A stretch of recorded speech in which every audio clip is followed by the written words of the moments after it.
Nós já falamos aqui da cura primeiro, pelo amor, depois aparece a depressão, medo, insegurança, receio. E agora vamos falar de ansiedade e juntar também com medo e juntar com a depressão, porque uma coisa leva a outra, sabe? A gente faz didaticamente essa separação, mas na prática assim, a coisa é tudo junto, né? Como o mundo espiritual, como o mundo material. A gente fala no mundo material, no mundo espiritual. A gente fala no corpo físico, fala no corpo energético, mas no final está tudo assim entrelaçado, né? O físico nada mais é que a energia condensada. Então, nós estamos vivendo aqui num corpo e depois a gente retorna para o mundo espiritual.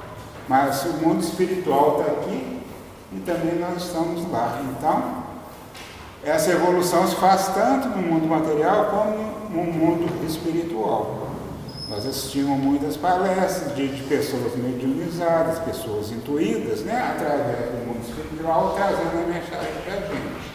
E a mensagem que é colocada aqui, muitos espíritos vêm também para participar.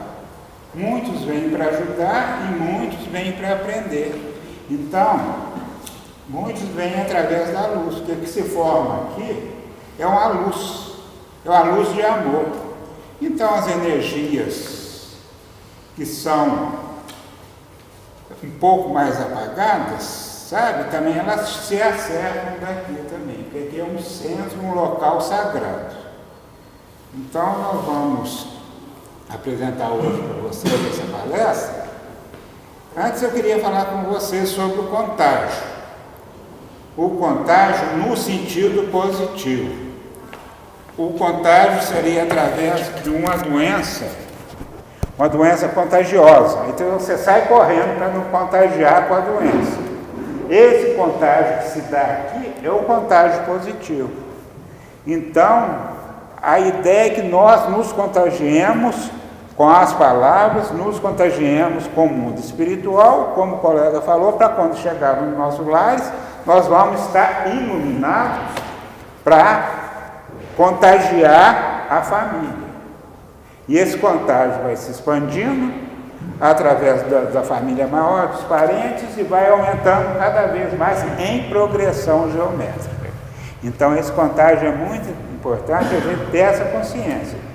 Porque que a gente quer aqui esse contágio através do que significa uma depressão, uma ansiedade, do que significa medo, insegurança, e relacionando com os órgãos, e a gente saiamos daqui no sentido do caminho, cada um achando a sua luz, tá certo?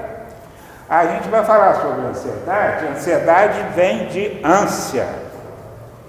Ânsia é aquela coisa do futuro, a ânsia de estar acontecendo alguma coisa, a ânsia de acontecer alguma coisa. Então a ânsia, ela vem mais do plano racional. A ânsia, ela é movimento ser humano, sabe? Para conquistar coisas, ela movimenta. Mas a ansiedade, do ponto de vista de desequilíbrio, é aquela coisa acelerada. A pessoa fica ansiosa porque vai acontecer um fato, fica ansiosa porque tem que comprar um carro, fica ansiosa porque vem fazer uma palestra, entendeu? E a ansiedade me pegou muito quando eu estava estudando para fazer essa palestra. Eu descobri o tanto que eu sou ansioso, que eu não tinha consciência do tanto que eu sou ansioso. Então, simplesmente, eu não estava dando conta, assistindo palestra, e na hora de preparar, custava digitar alguma coisa, um pouco que eu digitei e sumiu. Chegava para fazer, vinha ansiedade, eu não dava conta. Então, eu ia para a cama e relaxava, até que eu consegui isso. E eu fui vendo em mim o tanto de sintomas de ansiedade que eu tenho. Então, a ansiedade é isso, é a ânsia de conseguir uma coisa lá na frente. Então, a pessoa está no futuro. O ansioso vive o futuro. E também o passado, de alguma coisa que deu errado, ele puxa para o futuro para não dar errado de novo. Então, o ansioso vive tanto o passado e principalmente o futuro. aquela coisa do passado que ele puxa para não repetir a história. Então, a característica maior da ansiedade é a vivência no futuro, tá certo? De alguma coisa que não vai acontecer também, né? Isso, alguma coisa que vai acontecer, alguma coisa que pode acontecer, alguma coisa que ele pressente que vai acontecer, e ele vai se tornando isso cada vez mais forte, ele fica aprisionado da ansiedade. Então ele fica preso nisso. Mas espera um pouquinho. Na verdade, pode ser que não aconteça. Oi? Pode ser que não aconteça. Entendeu? Uma coisa que não vai acontecer. Pode ser, depende do grau de ansiedade. A pergunta é interessante. Então ela perguntou de alguma coisa que vai acontecer. Mas o ansioso, ele vai, de acordo com o grau, a gente vai vendo aqui, quanto mais aumenta o grau da ansiedade, ele vai saindo da realidade e passando para a fantasia dentro do que você falou. Aí ele entra na fantasia de uma coisa que não vai acontecer. Aí a gente vai ver dependendo do grau. Pode passar? Então a gente está vendo ali a origem da ansiedade, né? A ansiedade é o fruto do impulso de ter sem a consciência do desejo real de ter, possuir ou viver. Então a ansiedade vem da razão, não vem da alma, tá certo? Então é o fruto do impulso de ter sem a consciência do desejo. Então a pessoa vai da razão, ela não tem consciência daquele desejo interno, desejo de alma. Então ela vai pela razão. A ânsia está do racional do afã. O afã é o outro lado. A ânsia de um lado, da razão, o afã, quando a gente tem aquele afã de realizar, o afã vem da alma, vem de consciências mais profundas, sabe? Citar um exemplo, se a pessoa quer ter um carro, ela entra, por exemplo, no afã de ter um carro. Então ela vai se programando, fala, eu quero ter esse carro, que ele vai ser útil para mim trabalhar, e eu vou poder dar carona para as pessoas, eu vou poder ajudar as pessoas. Aí é o afã, é da alma. Agora, quando vem esse desejo do carro pela ânsia, eu quero comprar esse carro, que esse carro, eu quero um carro melhor do que aquele amigo meu. Eu quero comprar isso para mim aparecer, para me se tornar, os outros olharem para mim que eu estou num carrão. Vocês estão vendo a diferença? O carro é o mesmo, mas o que está por trás da intenção que qualifica ansiedade ou afã. Tá certo? A ansiedade é o fruto da ânsia mal trabalhada. Então ela está em desequilíbrio, a ânsia. A ânsia é o fruto do processo racional, relacionado primeiro, conquista de posse e poder, extrapola seus limites, sabe? Vai extrapolando os limites, necessidade de viver o poder, e tem que ver também com a insegurança. Então a pessoa ela é insegura, ela quer comprar um carro para provar para o outro que ele é melhor, que ele é seguro de si, sabe? Para encobrir a insegurança. Então são coisas que o ser humano faz. Ele entra na hipertrofia. Na psicologia eles chamam de hipertrofia do ego. É tudo para mais é hipertrofia e tudo para menos é hipotrofia. Então a gente gira na hiper e na hipo. O normal está no meio. A hiper é aquela que desenvolve muito o ego. E desenvolver muito o ego do poder, o corpo acompanha, vai no corpo. Então, normalmente na hiper, vai ser formação de hipertecidos. Então, vão formar tumores, vão formar cânceres. Porque a energia aumenta, aí para acompanhar a equação do Einstein, a massa aumenta. É igual a mc2. É energia, M é massa, e o C2 é uma constante. Então, hoje em dia, todo esse discurso é comprovado pela física quântica. Que antes era uma coisa, você tem que acreditar, eu não acredito no espiritismo, eu não acredito no espiritualismo, isso não sei o quê, mas hoje a ciência prova. Hoje nós estamos num momento que a ciência está aqui, a religião aqui era separada, então nós estamos num momento de encontro. Então, tanto a física eletrônica como a religião estão chegando junto no mesmo ponto. Então, o mundo nosso, como eu falei, é bipolar. Tem a religiosidade e tem a física de cá, sabe? Tudo na vida é bipolar. Nós temos o lado direito e o lado esquerdo. Temos sim, temos não. Temos energia masculina e feminina, dia e noite, sabe? Nós temos o amor e temos a raiva. Ou do outro lado do amor, nem a raiva mais. Do outro lado do amor seria o sofrimento, a dor.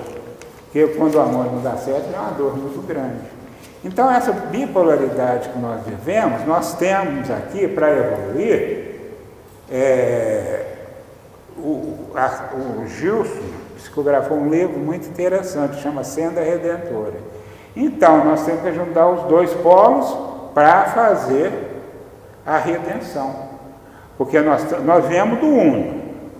Chegamos aqui na Terra dividido. Então, a volta é nós juntarmos, fazermos o uno e indo para a espiritualidade.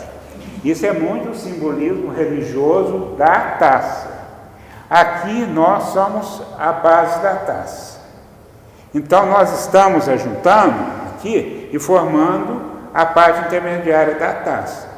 E a parte de cima seria a espiritualidade. Então nós estamos juntos aqui, ficamos um, sobe a taça e depois expande no universo. Então hoje em dia está muito comum falar em pensamento, sabe? Sistema de pensamento, sabe? Está muito comum isso, palestra está assim no auge disso, porque é sistema de crença, sabe? Então nós temos isso colocado dentro da gente. Então, para a gente evoluir, a gente tem que sair desse sistema de pensamento, sistema de crença. E que são coisas que a gente tem codificado dentro da gente, que já serviu no momento e agora não serve mais. Então nós temos que trabalhar isso para esvaziar, para entrar a energia do amor. Então se fala muito, todos nós temos isso, a gente cita muito Moisés.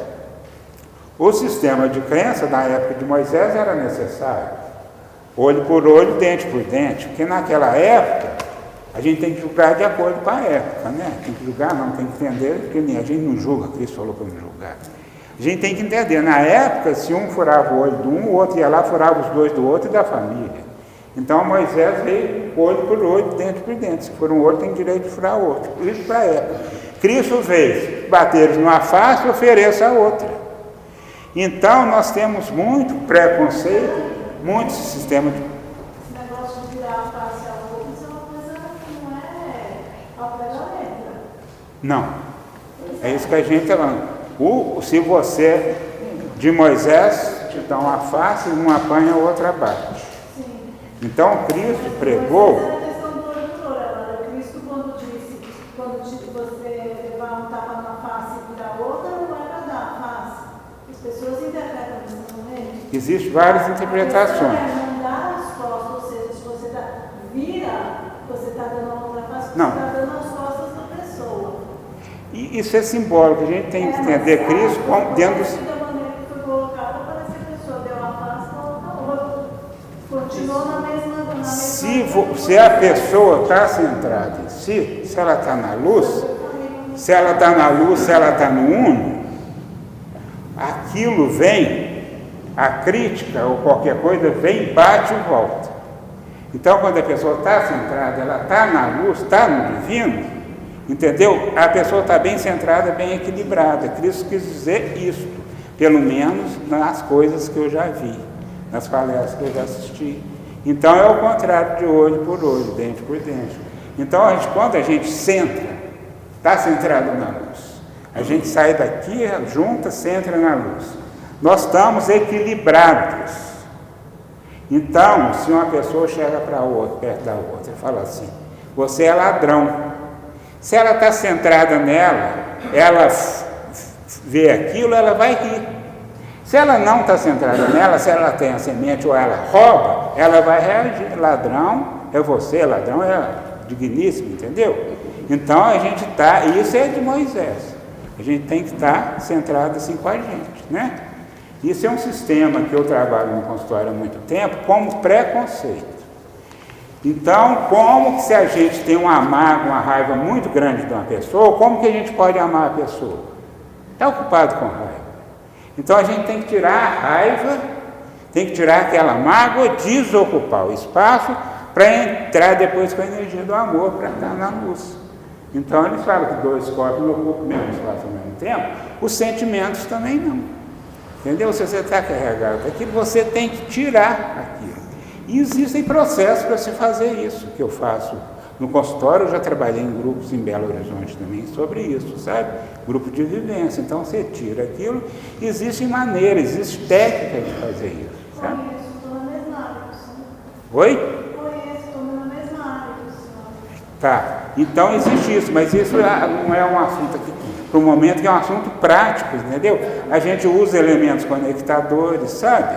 A gente usa a mirra, vou dar um exemplo rapidinho, que a mirra é um dos presentes dos Reis Magos. A mirra, ele ajuda na transmutação, então você trabalha com a mirra para transmutar e ser levado para a espiritualidade, para ser transmutado através da energia dourada, que é o fio condutor, é o dourado. E depois você usa a rosa-rosa, a água de rosa-rosa, para se preencher de amor. Mas isso aí é um assunto que, como que fala, é muito demorado esse assunto, né? Então, vem isso, o afã é fruto do processo emocional, sensorial, relacionado com a abundância. Então, o afã te dá a abundância. A abundância é você ter a coisa certa na hora certa, não é ter quantidade. E pode passar? A ansiedade é alimentada pelo desejo de viver o poder e a posse, foi o que nós falamos. Pela minusvalia. Minusvalia é a pessoa se sentir menos. Ela se sente menos que o outro. Pelo impulso competitivo, a competição, ela estimula muito a ansiedade. O Divaldo falou que um dos 3 problemas do mundo atual, um dos 3 é a competição. Ele cita o primeiro com a individualidade, o segundo com o excesso de sexo físico e o terceiro com a competição, que atrapalha muito esse momento. Seria um dos 3 itens da causa a nível mundial. E temos a inveja, sabe? E tem relação com a insegurança, que eu já falei, sabe?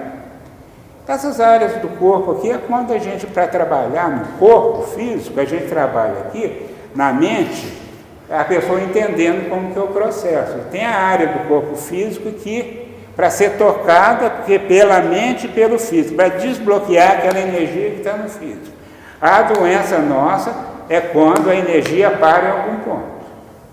Como foi falado aqui na mágoa, a pessoa tem uma mágoa mal trabalhada, com o tempo, ela vai, toda vez que encontra com a pessoa, a mágoa vem. Ou encontra em outra situação de mágoa, vem e para. A mágoa vai parar na bexiga. Se ela não trabalha isso, chegar perto da pessoa, estou com mágoa de você, porque você fez isso, aí a energia flui. O corpo funciona como canal, seria a saúde. Então, com o tempo, vai dar uma cistite, que é a infecção da bexiga, sabe? Então, essas áreas, essa primeira junção do arteiro, os dedos do pé, o pé tem a parte de trás, é passado, a do meio presente, dos artérios do pé para frente, é futuro. Então, é a área de registro de futuro no corpo físico. A gente consegue trabalhar essas áreas também para onde está com esse bloqueio energético e desbloqueando, sabe? Esse terço superior da panturrilha e dos músculos internos do tórax, que envolve esôfago, laringe e traqueia. Isso é importante, são musculatura do trato respiratório mais interno. Porque o ansioso, ele tem respiração curta, porque ele não está trocando com o presente. A respiração, você puxa o ar de fora e solta. Então, a nível energético, seria a troca de você com os outros. Então, ele não está muito no presente, não está trocando, está muito no futuro. Então, ele trocando muito pouco, o corpo obstrui através da musculatura e vai ficando a respiração mais difícil. De vez em quando, o ansioso tem que dar um puxão, ele puxa o ar. Faz assim. Vocês devem lembrar alguma fase da vida de vocês, alguma fase assim de ansiedade. Porque a respiração vai ficando assim. Então, os tratamentos da ansiedade, a pessoa está ansiosa, ela